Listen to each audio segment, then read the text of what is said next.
Okay. KCR దాదాపు 2 years తర్వాత బయటికొచ్చి మరి ప్రభుత్వం మీద చాలా విమర్శలు చేసిండు. చాలా ఫైర్ అయిండని సంతోషంలోనే ఈ టీఆర్ఎస్ శ్రేణులు మన తెలంగాణ భవన్‌లో జరిగినటువంటి మీటింగ్ చూసినాం.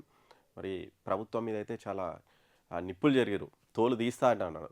మరి ఇలాంటి సందర్భంలో చాలా ఖుషిగా ఉన్నారు బీఆర్ఎస్ కార్యకర్తలు గాని, నేతలు గాని. మరి ఖుషి సందర్భంలో మరి వాళ్ళకొక షాక్ ఇచ్చేందుకైతే మరి సీఎం రేవంత్ రెడ్డి రెడీ అయితున్నట్లయితే తెలుస్తుంది. మరి ఆల్రెడీ చాలా కేసులు, కత్తులు అయితే వేలాడుతున్నాయి కేసీఆర్ అండ్ కో మీద. మనం ఫోన్ ట్యాపింగ్ కేసు కావచ్చు, ఫార్ములా ఈ కార్ రేస్ కావచ్చు, కాళేశ్వరం కేసు కావచ్చు, ఇట్లా చాలా కేసులు అన్నీ అక్కడ ఒక కుప్ప అయితే రెడీ చేస్తున్నాడు సీఎం రేవంత్ రెడ్డి. ఎప్పుడు ఏ అవసరం వస్తుందో అప్పుడు తీద్దాం అనుకుంటున్నారేమో. మొత్తం అయితే దాన్ని తవ్వి ఒక కుప్ప రెడీ చేసి పెట్టిండు.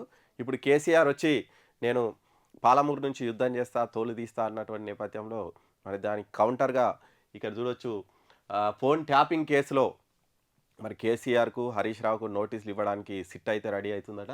మరి ఇద్దరికి ఇస్తారంట. మరి ఆల్రెడీ చూస్తున్నాం మనం ఫోన్ ట్యాపింగ్ కేసులో చాలా రోజుల నుంచి ప్రభాకర్ రావును విచారిస్తున్నారు. ఈ గవర్నమెంట్ వచ్చినప్పటి నుంచి ఆయనను విచారించడానికి ట్రై చేశారు. ఆయన అమెరికా వెళ్ళిండు. అమెరికా నుంచి తీసుకురానికనే వాళ్ళకు ఒక సంవత్సరం పట్టింది.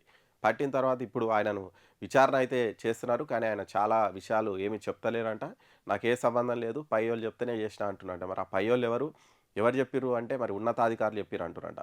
మరి ఆల్రెడీ ఉన్నతాధికారుల నుంచి సిట్ ఆల్రెడీ వాంగ్మూలం తీసుకుంది. మాకు ఎలాంటి సంబంధం లేదు, మేము ఎలాంటి ఆదేశాలు ఇవ్వలేదని వాళ్ళు ఇచ్చినటువంటి వాంగ్మూలం నేపథ్యంలో అసలు ఎవరున్నారు దీని వెనుక అని తవ్వి తీయనికే మొత్తం సిట్ అయితే దర్యాప్తు చేస్తారట. సజ్జనార్ లాంటి సీనియర్ ఐపీఎస్లను మరి సిట్కు అటాచ్ చేశారు. అంటే సిట్టు వాళ్ళు కూడా దర్యాప్తు చేస్తున్నటువంటి నేపథ్యంలో ఇక్కడ ఫోన్ ట్యాపింగ్ కేసులో సిట్టు వీళ్ళిద్దరికీ కూడా నోటీసులు ఇవ్వడానికైతే రెడీ అవుతుందట.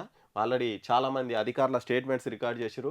బండి సంజయ్‌తో పాటు అప్పటి డీజీపీ, సీఎస్ వీళ్ళందరివి అంటే అప్పుడు బండి సంజయ్ ఫోన్ కూడా ట్యాప్ చేసిరు అన్నటువంటి నేపథ్యంలో ఆయన తీసిరు. కవిత కూడా వాళ్ళ సొంత కూతురు కవిత కూడా చాలా ఆరోపణలు చేస్తుంది. అసలు సొంత అల్లుని ఫోన్ కూడా ట్యాప్ చేస్తారా? బిడ్డ ఫోన్ ట్యాప్ చేస్తారా? ఇంత దరిద్రాన్ని నేను ఏడ చూడలేదని ఆమె బహిరంగంగానే విమర్శిస్తున్నారు. మరి ఇలాంటి సందర్భంలో వచ్చే నెలలో కీలక పరిణామాలు అయితే చోటు చేసుకునే ఛాన్స్ అవుతుందట.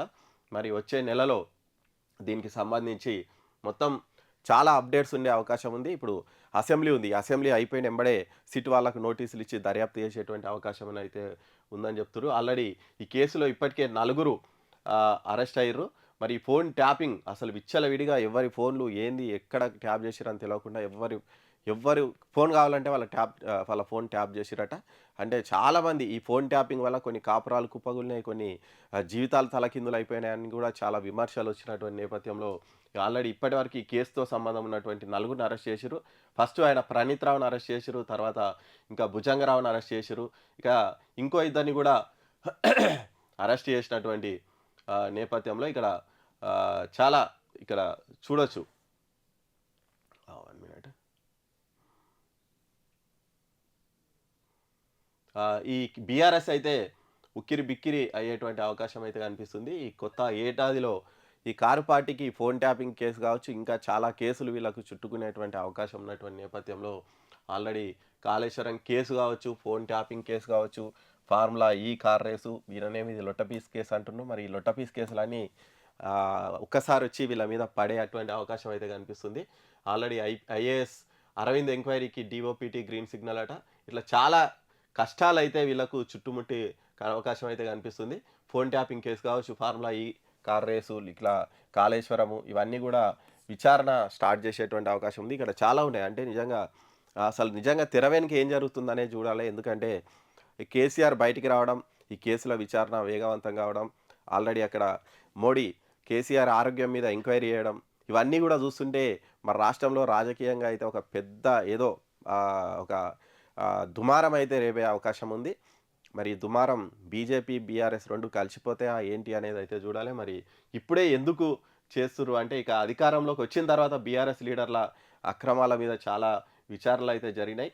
మరి ఈ నేపథ్యంలో ప్రస్తుతం ఆల్రెడీ ఒక 2 ఇయర్స్ అయింది. మరి ఇంకొక 3 ఏళ్ళు ఉంది. అసెంబ్లీ ఎన్నికలకు ఇంకొక 3 ఏళ్ళు ఉంది. ఇమ్మీడియట్‌గా వచ్చినెంబడే వీళ్ళని అరెస్ట్ చేస్తే అరే ప్రతీకారం తీసుకున్నారంటారు. మరి ఇంకా లేట్ అయిందనుకోండి, ఇంకో 1 ఇయర్ తర్వాత ఇది చేస్తే సానుభూతి పెరిగే అవకాశం ఉంది మళ్ళీ అసెంబ్లీ ఎన్నికలకి. ఈ నేపథ్యంలో ఇదే కరెక్ట్ టైము. ఇప్పుడే వాళ్ళను ఇబ్బంది పెట్టి లోపలేసినా ఏం చేసినా కానీ ఇంకొక 3 ఏళ్ల టైం ఉంటుంది కాబట్టి అప్పటికి జనాలు మర్చిపోయే అవకాశం ఉంది 3 ఏళ్ల తర్వాత. కాబట్టి ఇప్పుడే ఆళ్ళను ఇరికించాలి, ఇవన్నీ కూడా అక్రమాలు బయటికి తీయాలని ప్రభుత్వం అయితే ఆలోచిస్తుందట. మరి ఈ వరుస విచారణలతోటైతే మరి టీఆర్ఎస్ వాళ్ళు మొన్న కొంచెం జోష్‌కొచ్చిర్రు. ఆ కేసీఆర్ చాలా రోజుల తర్వాత బయటకొచ్చిరని వాళ్ళలో ఒక ఉత్సాహం కనిపించింది. ఆ ఉత్సాహం నీరుగారేటువంటి అవకాశం అయితే కనిపిస్తుంది. మరి ఆల్రెడీ కేటీఆర్ గావచ్చు, హరీష్ రావు గావచ్చు అట్లా ముఖ్య నేతలందరినీ ఏదో ఒక కేసులో ఉన్నారు. ఇప్పుడు కేసీఆర్ చూస్తే ఈయన ఫోన్ ట్యాపింగ్ కేసున్నది, కాళేశ్వరం కేసుంది. ఈయన మీద గూడా phone tapping case, Kaleshwaram case. ఈయన మీద ఫార్ములా ఈ కార్ రేసు. ఇట్లా అన్ని రకరకాల కేసులు ముఖ్య నేతలందరూ కేసులో ఇరుక్కుంటే క్యాడర్ మానసిక స్థైర్యం దెబ్బతినే అవకాశం ఉంది. దాంతో పాటు ఒకవేళ బీజేపీ పొత్తు పెట్టుకోవాలనుకున్నా, మరి ఇట్లా కేసుల్లో ఇరికించుకున్నటువంటి వాళ్ళని మీరు ఎట్లా పొత్తు పెట్టుకుంటారు? కేసుల నుంచి రక్షించుకోనికనే మళ్ళా బీజేపీతోని పొత్తు పెట్టుకుంటున్నారని వీళ్ళు ఆరోపణలు చేసేటువంటి అవకాశం ఉంటది.